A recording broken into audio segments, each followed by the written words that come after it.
Tonight, there's a move by lawmakers that's raising eyebrows among environmentalists. Yeah, so they slipped a provision into the state's budget banning local governments from creating or changing fertilizer bans for at least the next year here. And 10 Tampa Bay's Adoria Chumba tonight explains why.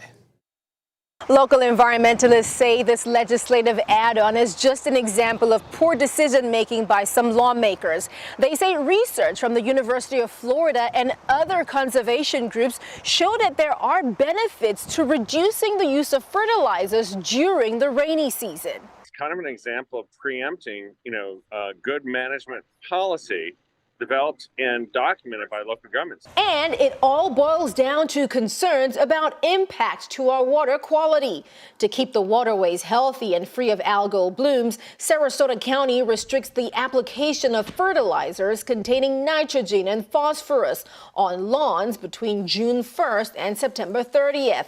Manatee, Pinellas, and Hillsborough counties also have similar restrictions. We're trying to manage based on millions of people, not like a couple of dozen turfgrass scientists.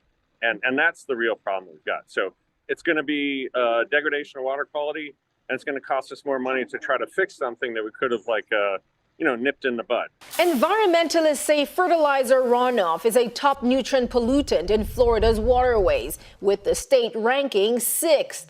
Dave Tomasco with the Sarasota Bay Estuary Program says data shows that after the ban period, there are lower levels of nutrients from runoff in certain areas. Everything we do to load more nutrients into our waterway makes red tides worse. And this is one way to continue to make red tides worse. I think it's a mistake, and we're not going to be better off. We're going to have worse water quality. It's going to cost us money in the long term. Over the years, sustained runoff pollution has stimulated red tide causing algal blooms, depleted seagrass meadows, and led to starvation and mass deaths of manatees in the Indian River Lagoon.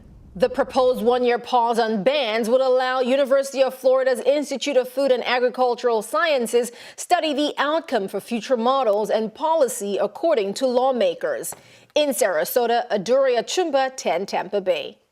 And the budget also allocates $6.2 million for that study at the University of Florida. Florida lawmakers will hold final votes on the state budget this Friday.